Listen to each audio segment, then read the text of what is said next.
오늘 장을 구성한 10가지 키워드로 시장의 의미를 짚어봅니다. 증시 감론 을박, 오늘 장 탑10, 오늘의 출연자 만나보겠습니다. 허준식 해설위원님. 네, 자 오늘은 토마토 투자 자문회 우리 최재권 운용장 나와 있고요. 네, 안녕하세요. 안녕하세요. 또 한 분은 좀 오늘 늦으시네요. 지금 오고 계신다고 그러는데 NH농협증권 여의도 프라임 지점의 이현준 과장도 좀 이따 오실 것 같습니다.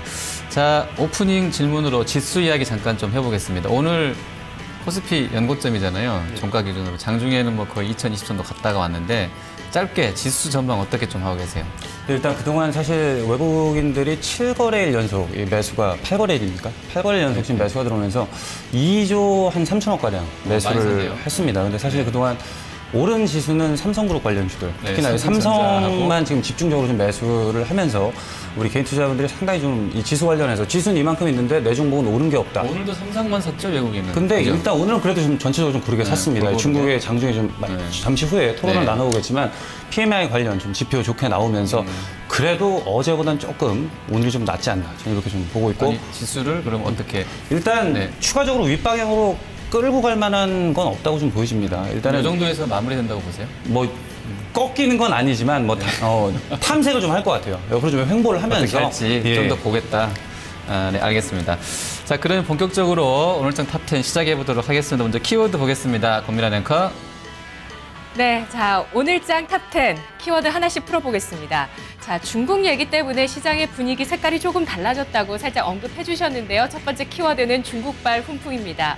자, 오늘 장중에 중국 5월 HSBC 제조업 PMI 속보치가 49.7로 경기 회복을 가리키는 50에 육박했습니다. 예상치를 웃돌았고요. 이 소식이 나오자마자 코스피 지수도 또 중국 경기와 연동이 되는 소재 산업재 섹터도 반응을 하게 되면서 상승폭을 키웁니다. 하지만 장 후반까지 지수가 이 상승의 힘을 버텨내지 못하고 약간 상승폭을 그대로 반납을 하면서 마무리가 됐다는 점 연고점이었지만 아쉬운 대목이었습니다.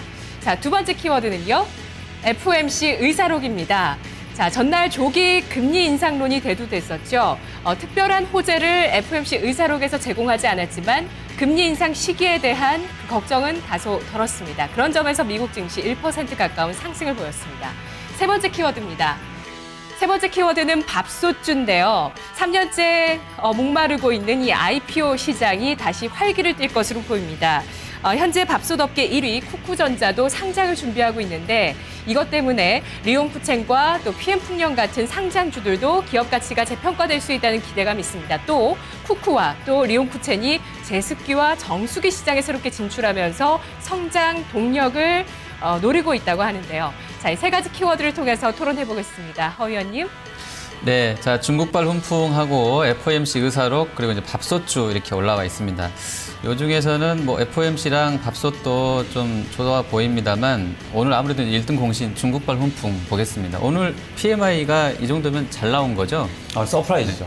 서프라이즈. 예상치가 얼마였는데 얼마 정도? 48.1이고 이제 그 정도예요. 블룸버그랑 조금 다릅니다.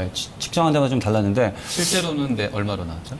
49.8로 기억을 하고 있습니다. 예. 그 정도면은 아직 이제 확장선은 아닌데 네, 그렇습니다. 어쨌든 그래도 시장에서는 지금 말씀해 준 것처럼 전망보다는 잘 나온 것 같은데 잘 나온 이유가 뭐였을까요? 뭐 일단 잘 나온 이유라고 생각해 본다면 가장 중요한 게 수출 쪽. 수출. 그쪽도 좀 개선이 좀 됐다. 먼저 발표된 4월 수출이 좀 좋았었죠. 예상이 마이너스권이었었는데 플러스로 나왔었죠. 예.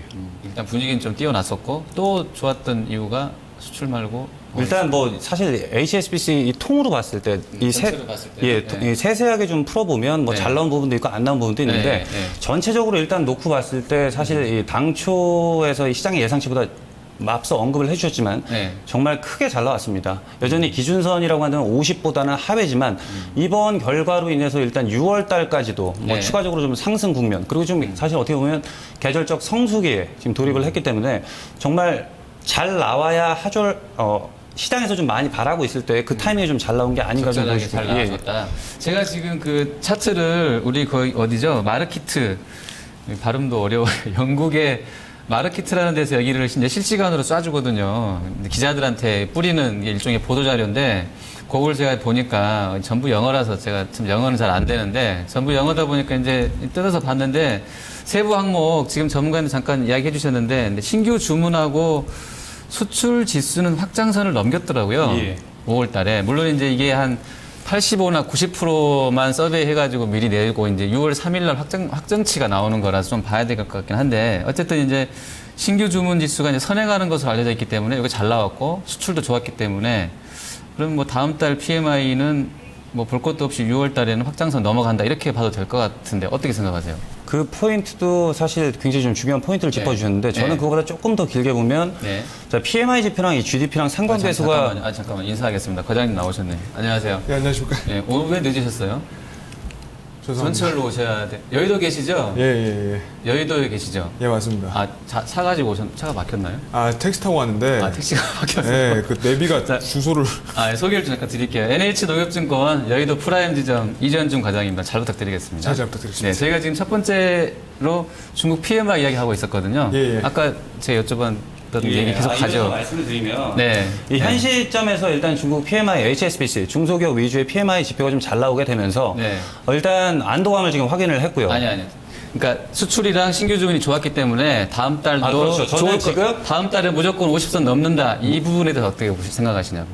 사실 뭐 이 이분법적 사고를 가지고 있어도 이 주식시장의 상승과 하락을 못 맞추는 마당에 다음 달에 예상 지표는 좋은 쪽으로 보고 있는 거지 무조건이란 말은 사실 네, 그렇죠. 조금 어울리지 않나 좀 보고 있고 저는 이거보다는 일단 7월 달에 발표될 2분기 GDP 쪽에 좀 초점을 맞추고 있습니다. GDP. 예, 네. 아무래도 지금 현재 중국에서 대규모 경기 부양이 지금 나올 수 없는 상황에서 네. 거기에다 지금 2분기 GDP에 대한 우려가 상당히 좀 많은 상황이었는데 지금 이번 PMI가 여전히 경기 확장 위축에선 여전히 위축이긴 합니다만 긍정의 시그널을 제공했다는 거죠. 그렇게 된다면 7월 달에 발표될 2분기 GDP 역시도 어느 정도 좀 상세 좋을 것이다. 그렇죠. 예, 네, 저는 그렇게 좀 보고 알겠습니다. 자, 있습니다. 과장님 오늘 예. 지점에서 혹시 그 고객분들한테 조선 뭐 건설 기계 화학 철강 이런 쪽들 좀 사자 좀 많이 들어왔나요?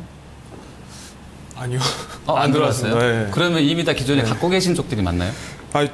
사실 저는 계좌 안에 저는 사실 고객이 솔직히 많지는 않은 편이어서요. 예. 그리고 다 제가 이제 포트폴리오를 운용하는 측면에서 이제 말씀을 드리는 거라서 사실 네. 솔직하게 말씀드리면 사자 주문은 많이 안 들어왔는데 네. 이제 말씀하신 의도에 비춰봐서 조선 같은 부분 같은 경우는 굉장히 좀 좋은 흐름이 이어지지 않을까라고 생각을 하고 있습니다.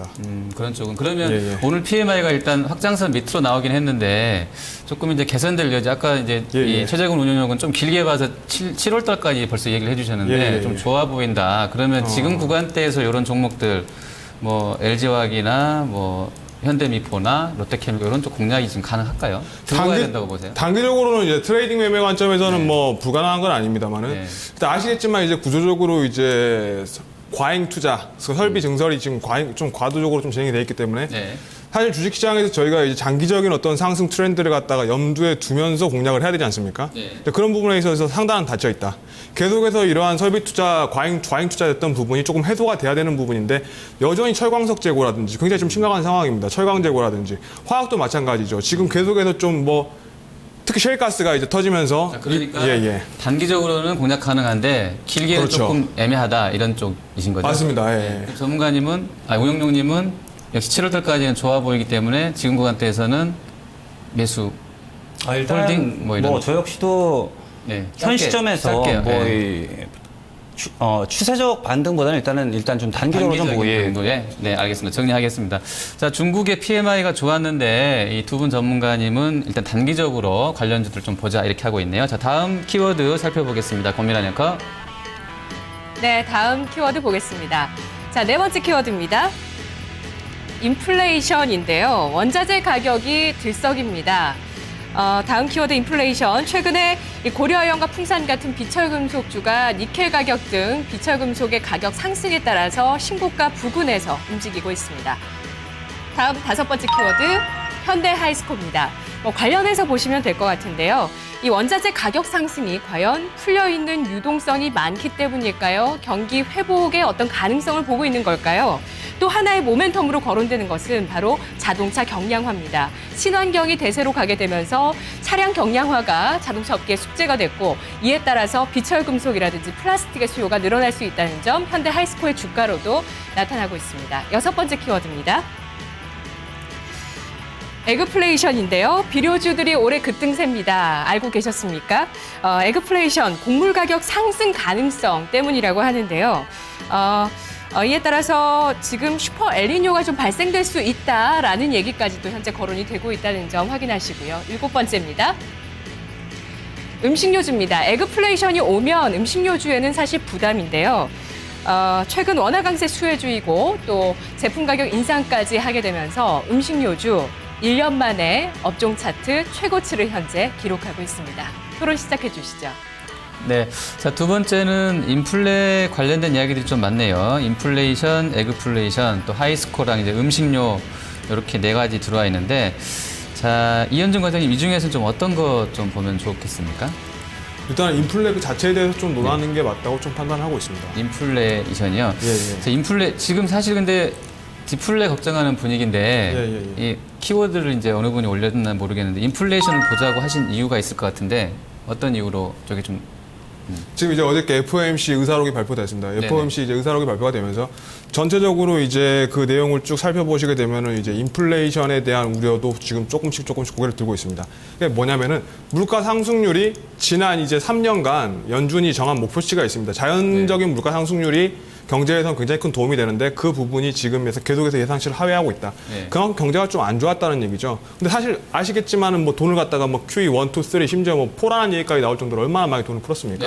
당연히 인플레이션 걱정을 해야 되는 부분인데 그 부분이 이제 저희가 통화 승수라는 부분이 있죠. 시중에 이제 돈을 풀었으면은 그보다 이제 대출이라든지 여러 가지 형식을 통해서 더 많은 돈이 풀려야 되는데 그 부분이 좀 이제 경기가 위축되고 자신감이 없다 보니까는 소비 심리가 침체되니까 자연스럽게 좀 돈이 덜 풀었던 거죠. 그런데 미국 경기는 이제 완만하게 올라오게 되면서 인플레이션에 대한 우려가 이제부터는 저희가 이제 계속해서 디플레이 할 것이 아니라 인플레에 대해서 다시 한번 시각을 가지고 접근을 해야 된다고 봅니다. 현재가 인플레인 것이 아니고 이제 앞으로 그럴 그 시즌이 오기 때문에 시대가 올 것이기 때문에 미리 좀 선제적으로 좀 공략을 해보자 뭐 이런 말씀이신가요? 그런 것도 있고요. 전체 투자관에 있어서 인플레이션을 염두에 두지 않은 투자를 한다는 거는 굉장히 그거는 좀 문제가 있는 투자라고 좀 판단하고 있습니다. 전체 탑다운이라고 하잖아요. 저희 경제 분석하고 산업 분석하고 그다음에 저희가 주식을 분석하는 것처럼 전체 경제관에서 인플레이션을 빼고는 전체 경제를 논할 수가 없다고 보는 거죠. 자, 지금 저금리 정책 때문에 사실 인플레를 우려했었다가 하지만 생각보다 이렇게 인플레가 심하지 않았었거든요. 하지만 들리세요? 최근에 제가 질문 드릴 분은 과장님께 한번 질문을 드려볼게요. 최근에 그 비철금속이라든지 곡물 가격이라든지 이런 부분들의 상승세가 나타나고 있는데 이게 단순한 유동성의 힘인가요? 아니면 경기 회복 가능성을 보고 있는 건가요? 제가 전달해 드릴게요. 지금 저쪽에서 다른 쪽 스튜디오에서 고미라 앵커가 질문을 했는데 지금 이제 안 들리시니까 제가 전달해 드릴게요. 요즘에 상품 단가가 좀 올랐는데 이게 유동성이 풀렸기 때문인지 아니면 경기 회복 기대감 때문인지 어떻게 보시냐고 질문을 드리는데 둘 다죠. 두 개 다가 섞여져 있다. 그러면 요즘에 그 비철이나 뭐 이런 쪽들 구리, 아연 이런 단가 좀 많이 올랐나요? 바닥에서 이제 소폭 조금 상승. 아직 그 가격 바닥이었다 조금 들어 올리는 그렇죠. 절대적인 가격 가지고 놓고 보기에는 아직까지 뭐 의미 있는 상승이라고 보기는 어렵지만 그런 게 그 강한 반등이 안 나오는 게 아까 말씀하셨던 뭐 공급 과잉이 아직까지 조금 남아있다 이런 쪽으로 봐야 되나요, 그러면? 네, 정확하게 짚으셨습니다. 그러한 부분도 연관이 돼 있고요. 앞서서 디플레 저희가 말씀하셨지만 그 디플레에 대한 우려, 뭐 소비 침체라든지 그리고 경기에 대한 자신감이 계속해서 부족한 상태이기 때문에 이제 그러한 부분이 좀 복합적으로 반영이 됐다고 보시면 될 것 같습니다. 네. 죄송한데 이 니켈 값이 사실 좀 급등을 했습니다. 어떤 거요? 니켈이요. 니켈이요? 예, 근데 그게 사실 어떻게 보면 뭐 투기적인 포지션보다는 일단 최대 수출국인 인도네시아에서 광물 수출 금지 한 25% 하고 그리고 러시아, 우크라이나 이 지정학생 사태로 인해서 러시아 역시도 지금 수출을 지금 안 하고 있죠. 그러다 보니까 사실 어떻게 수요 공급 논리에 의해서 가격이 좀 급등한 거 인플레랑은 조금 좀 다른 면에서 이야기해 주셨어요. 여러 가지 복합적인 건데 근데 잘 말씀해 주셨습니다. 투기적인 거랑 경기 회복이 섞여 있기 때문에 잘 말씀해 주셨는데 방금 말씀하신 거는 개발국가적인 모멘텀이죠. 사실 따지고 보면은 구리라든지 사실 비철금속이 굉장히 많거든요. CME 시카고 메탈에서 거래가 되는 비철금속이 굉장히 많은데 거기서 예를 들어서 뭐 파업하면은 그렇게 빠집니다.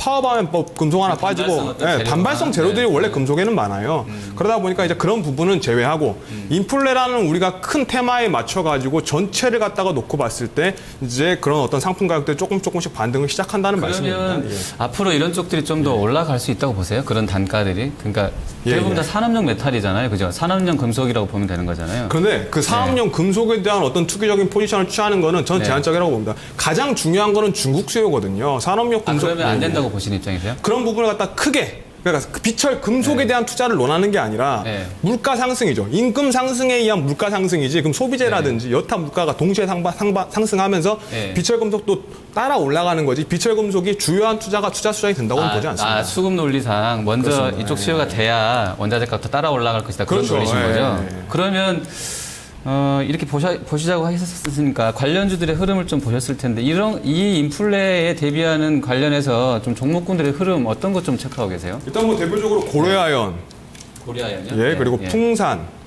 예, 이런 종목들인데 사실 많이 최근에 올랐나요? 이쪽은 어땠나요? 풍산은 좀 급등을 했는데 이제 방산 관련 모멘텀도 있죠. 이제 방산 관련 모멘텀이랑 이제 비철 금속 구리 가격에 대한 어떤 상승 모멘텀도 동시에 좀 최재관 반영이 교수님 됐죠. 좀 예. 보고 계신 종목군이 관련해서 전 사실 이쪽 니켈 관련해 갖고는 이제 황금 ST 쪽을 좀 보고 황금 있는데 ST 요? 예, 수요 이쪽도 공급에 많이 의해서 올랐나요? 그렇죠. 니켈 값이 좀 많이 급등을 했기 때문에 네.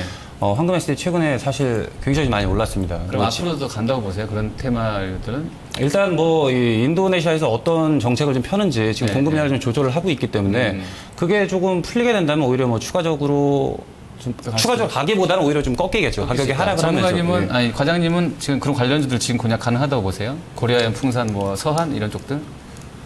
서한은 예, 하여튼 뭐 전체적으로는 좀 짧게, 가능하다. 짧게뿐만이 아니라 좀 이거 기능 안목으로 좀 보시는 게 맞는 것 같아요. 짧게 말씀해 주려고 전략을. 아, 고려아연과 풍산, 서한이 앞으로 좀 갈 것 같은지. 갈 것 같습니다. 예. 네, 갈 것 같죠? 예. 네, 자, 그러면 정리해 보겠습니다. 인플레의 기대 심리에 기반한 종목군들이 있는데, 그 중에 이제, 시장 내에는 주로 이제 비철 금속 쪽이 좀 있는데, 관련해서는 단발성이든 좀 길게든 당분간은 좀 상승세가 이어질 것으로 보고 있습니다. 자, 마지막 키워드 확인해 보겠습니다. 범위라 앵커.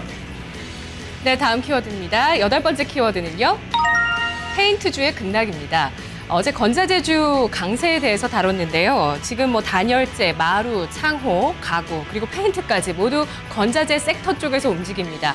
페인트주가 KCC의 이 페인트 부분의 실적 부진에 따라서 지금 내일 사마페인트 실적 발표를 앞두고 동반 하락했습니다. 자, 다음 9번째입니다. SK하이닉스입니다. 네, 정말 누가 뭐래도 강한 시세를 보여주고 있는 반도체가 참 좋네요. SK하이닉스 신고가 흐름 오늘까지 이어갔는데요. 시스템 반도체 라인 투자에 대해서도 긍정적인 평가가 오늘 나왔습니다. 10번째 키워드입니다. KNB, KNJ 금융입니다. 우리금융이 민영화를 추진하는 가운데 이 두 가지 은행들이 분할해서 재상장됐습니다. 오늘 재상장 첫날의 상한가 시세를 보여줬는데요. 분할 재상장의 어떤 트렌드, 요즘 좀 주가 분할 재상장 이후에 강한 쪽 많았는데 추가적인 상승까지 가능할까요? 세 분 토론해 주시죠. 네. 자, 페인트랑 SK하이닉스, 그리고 이제 KNB, KJB 지주사 들어와 있습니다. 자, 최재건 운용은 이 중에 어떤 거 좀 보고 싶으세요? 페인트요? 예. 페인트면 이제 건자재 테마로 좀 묶일 수 있죠. 보자고 예. 하신 이유가 많이 올라서 뭐 어떤 그건 아니고요. 네. 일단 뭐 시장이 제일 싫어하는 게 불확실성인데 일단 내일 사마페인트가 실적 발표를 앞두고 네. 오늘 같은 경우에 좀 급락이 나왔습니다. 그래서 내일 실적 발표 이후에는 오히려 이제 불확실성이 해소되는 국면에서 우리 시청자님들께서 직접적으로 좀 매수가 가능한 섹터이기 때문에 그러니까 아직 실적은 안 나왔는데 그렇죠. 지금 주제가 이게 제목이 잠깐만요. 페인트 3인방인데 예. 3인방이면 그냥 페인트도 급락이었나요? 예, 예. 이게 크게 3개 정도가 있나요? 주방 페인트, 노루 페인트, 사마 페인트 정도 이렇게 보시면 되는데 네. 오늘 사마 페인트가 장중에 낙폭이 10% 이상 많이 빠졌어요. 예, 그렇다 좀 장 막판에 조금 일정 부분 좀 끌어올렸고 노루 근데 페인트도 아직 마찬가지. 실적도 안 내놨는데 왜 이렇게 그냥 먼저 지레 겁먹고 빠졌을까요? 앞서서 KCC가 실적을 발표를 했죠. 잘 나왔잖아요. 근데 이 페인트 쪽은 안 나왔습니다. 아무래도 이 거기서, 전방 산업이 조선 쪽 페인트를 들어가다 보니까 네. 그쪽이 좀 부진했고. KCC는 그럼 조선에다만 주로 넣나요? 아무래도 조선 쪽이 주력입니다. 페인트가. 주력이었었고, 예. 건축보다는 조선 쪽이 좀 회사만 그렇다는 거죠? 그렇죠. KCC만? 그렇죠. 아무래도 이 사마 페인트나 노루 페인트 같은 경우에는 사업 포트폴리오 좀 광고할 때 다각화를 보면은 위해서 광고할 때 보면 건물도 건물도 물론 들어가지만 비중 작다. 자체가 그렇죠. 얼마나 되죠? 조선이랑 건설이 조선이 한 20% 이상 되는 걸로 알고 있습니다. 조선이 예. 전체 매출에서요? 예. 예. 근데 중요한 건 일단 그러니까 그쪽이 안 나왔기 때문에 미리 좀 빠진 부분이 있다. 그렇죠. 미리 선전. 근데 그리고 이제 아무래도 이 계절적 비수기다 보니까 그 KCC 실적이 얼마나 좀 안 나왔나요? 페인트 사업 부분이? KCC 지금 실적을 좀 간략히 봐드리면요. 네. 갑작스럽게 들어온 질문이라서 준비를 못했습니다. 근데 이 페인트 찾아주고 계시고. 예. 페인트 자, 매출이 혹시- 지금 13%, 영업이익이 많이 줄었습니다. 네, 금방 찾으셨네요. 예, 영업이익이 많이 영업이익이 얼마 줄었어요? 영업이익이 지금 309원으로 같은 해 기간보다 309억이요. 예. 작년 1분기보다 얼마나? 아니 죄송합니다. 영업이익이 365억 원으로 6.4%가 감소했습니다. 별로 안 줄었는데 뭐 이렇게 그거 가지고 그러니까 워낙에 그러면 주가가 많이 1분기 올라서 때 계절적 비수기이긴 합니다만 네. 실적 개선에 대한 기대감이 사실 많았습니다. 올해 좀 페인트가 좀 좋게 나오지 않겠느라 했는데 네. 뚜껑을 열어보니까 안 좋게 나왔다는 별로였다. 거죠. 그러니까 사마 페인트도 안 좋을 KCC보다 것이다. 시총이 좀 작은 회사들 당연히 네. 지금 좀 우려가 어느 정도 네. 좀 반영이 돼 있는 상태고 아주 안 좋을 미리 것 주가를 같다. 일단 좀 선반영했다라는 측면이 있습니다. 뭐 과장님 혹시 페인트주 좀 매매 좀 하셨어요? 아니요, 저 매매 안 했습니다. 아 페인트는 좀 안 보고 계세요? 네, 같은 페인트는 안 포트에서? 보고 오셨습니다. 아 전혀 안 보고 계세요? 사실 지금 건설 섹터 얘기가 이제 가장 나오는데 가장 핫한 네. 부분은 결국은 리모델링이거든요. 향후에 건축 경기에 대한 어떤 턴어라운드 그러면 기대감도 잠깐만요. 예. 시간 관계상 된다고 보세요? 이쪽이 매매는 안 하시지만 좀 관심 있게는 보시나요? 실적 결국은 내일 실적이 어떻게 나오냐에 따라서 달려질 것 달라질 같습니다. 것이다. 예. 그러면 운영자님은 내일 전략을 그러면 사보자고 갖고 나신 거죠? 오늘 많이 그렇죠. 빠졌으니까. 예, 전 그렇습니다. 그죠? 예. 얼마 정도면 좀 사마 페인트로 예를 든다면 공략 가능한 가격대가 얼마 정도면? 상하 페인트보다는 저는 원래 타피로 노루 페인트를 갖고 왔기 때문에 그 이따가 그러시고. 예. 아, 알겠습니다. 자, 그러면 여기까지 좀 해봤는데요. 페인트주에 대해서는 좀 길게 봐서는 매수가 가능하겠다 이렇게 좀 보고 있네요. 네. 자, 건자재주 전체적으로 좀 과열이다. 그리고 하지만 건자재주와 함께 페인트주가 앞으로 갈 수 있다. 이런 의견들이 시장에서 좀 나뉘고 있는 것 같네요. 두 분 말씀 들어보니까요. 자, 10가지 키워드 이렇게 오늘장을 구성했던 맥이 쭉 나오고 있는데요. 저는 내일장까지 가져갈 키워드를 중국으로 삼도록 하겠습니다. 중국의 경제지표 계속 확인하면서 최재권 운용력의 얘기대로 2분기 GDP까지 좋아질 수 있을지, 그렇다면 지난해 여름에 어떤 그런 좀 상승세 기대를 해보겠습니다. 자, 세 분은 어떤 키워드 고르시겠습니까? 네, 저희도 띄워주셔야 볼 텐데, 네, 중국발 훈풍이랑 뭐 FOMC 의사로 저기 나왔네요. 이제 밥솥, 뭐 인플레 이렇게 여러 가지 보이시죠? 먼저 과장님, 이현준 과장님 어떤 키워드가 내일까지 좀 유효하다고 보세요? 사실 뭐 키워드 하나만 놓고 보면 인플레이션은 계속해서 좀 앞으로 얘기가 나올 키워드라서 네, 짧게. 네, 네, 어떤 거? 10개 저는 중에서 하나만 뽑으라면 인플레이션을 꼽겠습니다. 인플레이션을요. 자, 운영장님은 저는 페인트주 급락. 페인트래요. 자, 저는 일단 중국으로 한번 좀 같이 저도 고민하는 앵커랑 같이 좀 가보도록 하겠습니다. 자, 그러면 공략주 연결해서 좀 봐야 될 것 같은데요. 자, 먼저 내일장 공략주 숨을 좀 돌리셔야 되니까 아주 지금 힘드실 것 같은데, 자, 최재경 운영님 먼저 좀 여쭤볼게요. 내일장 공략주 노루 어떤 페인트 거? 하겠습니다. 아까 그 세 개 중에서 예, 노루 페인트. 예. 노루 페인트가 왜 다른 것보다 더 올랐나요? 아니면 뭐 어떤 의미에서? 다른 거보다 상대적으로 조금 덜 오르는 측면도 있고, 그리고 예. 이제 제가 가장 주식을 판단할 때 중요시하는 게 수급입니다. 수급. 이 메이저들의 수급, 특히나 이 기관 쪽에 꾸준하게 지금 잡고 있는 종목이기 그래요? 때문에 얼마 정도나 사고 있죠? 며칠 정도? 지금 꾸준하게 지속적으로 지금 매수가 들어오는데 최근 이틀 정도는 매수가 안 들어온 걸로 좀 알고 있거든요. 네, 네. 예, 꾸준하게 지속적으로 좀 수급을 지금 보이고 있는 기관 네, 쪽. 네, 예. 그리고 차트 모양도 지금 보시면 21선 눌림목 받고 밑골에 살짝 끌어올렸습니다. 아직 실적 발표는 안 했습니다만 일단은 내일 자리부터 일단 모아간다는 생각으로 충분히 좀 가져가도 좋으실 것 같고요. 매수가는 저는 7,600원 제시해드리고 목표가 8,500원, 손절가 7,350원 제시해드리도록 하겠습니다. 네, 노루 페인트가 목표가 오늘 종가가 얼마였죠? 오늘 종가는 7,680원입니다. 680원. 예. 한 80원 정도 낮게 받쳐가지고 8,500원까지 가보자. 예. 자, 이현준 과장님은 어떤 종목? 저 한국 사이버 결제 한번 들고 와봤습니다. 사이버 결제요. 예, 예. 최근에 그쪽 흐름이 좀 안 좋지 않았나요? 안 뭐 좋았죠. 예. 많이 빠졌나요, 그쪽도? 많이 빠졌다가 예. 이제 좀 바닥을 좀 다져가고 있는 국면이라고 판단을 하고 있습니다. 예. 그러면 지금 사보자는 이유가 단지 그냥 좀 저가이기 때문에 아니면 뭐 다른 포인트가 있을까요? 산업이 지금 사실 상당히 다 닫혀있다고 제가 아까 말씀을 드렸지 않습니까? 전통적인 어떤 중국주라든지. 네. 지금 이제 개화하고 계속해서 성장을 갖다 구가할 수 있는 산업은 인터넷 산업이라고 좀 판단을 하고 있기 때문에. 그쪽 sek터 관련된 쪽들이 된다, 맞습니다. 결국에는. 예, 예. 그럼 그 섹터 내일 얼마 내에서. 정도까지 간다고 보세요? 저는 일단 1차로 한 12,500원까지는 무난하게 달성하지 않겠느냐 이렇게 좀 네. 판단을 하고 있습니다. 예. 매수가랑 매수가는 11,500원 이제 부근에서 한번 사보시면 좋을 것 같고. 오늘 종가보다 높나요, 이게? 아니, 약간 아니, 낮네요. 좀 약간 낮은 수준? 낮고요. 예. 예, 예. 12,500원 정도까지 가지 1차 목표가를 보시고 손절가는 요거 짧게 보겠습니다. 좀 뭐 손절가 항상 뭐 방송 보면은 뭐 손절가 뭐 20% 막 이렇게 막 밑에다 까놓고서 뭐 네. 손절가라고 하는데 11,200원으로 손절가 잡고 짧게 가고 500원에 샀는데 300원만 밀리면 팔자. 그러면 한 2, 3% 예, 예. 손절인 거죠? 그만큼 자신이 있는 거죠. 예. 자신이 있기 때문에 손절가를 작게 잡으셨다고요? 그렇습니다. 예. 자신이 있으면 손절가가 없어야 되잖아요. 손절가 없어야죠. 예. 그게 맞는 거죠. 손절가 절대 없이 손절하지 가겠습니다. 않은 손절가 데는- 없이 예. 손절가 없이 이거 12,500원 2차 목표가하고 네, 좋습니다. 예, 그렇게 하겠습니다. 시원시원하네. 예, 일단 매수가 11,500원. 한국 사이버 결제 매수가가 11,500원이고요. 목표가 12,500원으로 잡아주셨습니다. 자, 지금까지 이렇게 해서 이제 공략주까지 확인해 봤는데요. 이 두 분은 일단은 뭐 인플레라든지 또 이제 페인트주들 이런 모멘텀을 좀 주목하고 있고요. 공략주로는 일단 최재곤 운용은 노르페인트 목표가 8,500원 보고 있습니다. 그리고 이현준 과장은 한국 사이버 결제 목표가 12,500원으로 주셨습니다.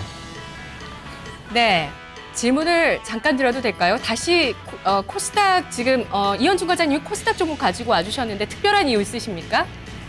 과장님 지금 이어폰을 안 꽂으셔가지고 코스닥 종목이신데 왜 코스닥 종목을 들고 왔냐 이게 질문이에요. 오늘 굳이 왜 코스닥이냐? 지금 나오신 거 아니에요? 코스닥이요? 네. 왜 코스닥에 있는 종목을 갖고 왔냐? 이거. 코스닥은 사면 안 됩니까? 난 반대로 질문 드리고 싶어요. 코스닥은 왜 안 된다고 보세요? 보면은 안 최근에 되나요? 조정을 좀 받아서 혹시 코스닥 종목 이제 다시 매매도 된다는 관점을 주시는 건지 궁금해서요. 네, 못 다음에 드린다고요? 좀 더 원활한 의사소통 하도록 하고요. 여기서 마무리 짓도록 하겠습니다. 네, 자 내일장에 가져갈 키워드 저와 허준식 해설위원은 중국이고요. 또 최재권 운용력은 페이트주, 이현준 과장은 인플레이션이었습니다. 두 분의 공략주는 노르페인트와 한국 사이버 결제였습니다. 오늘장 탑10이었습니다.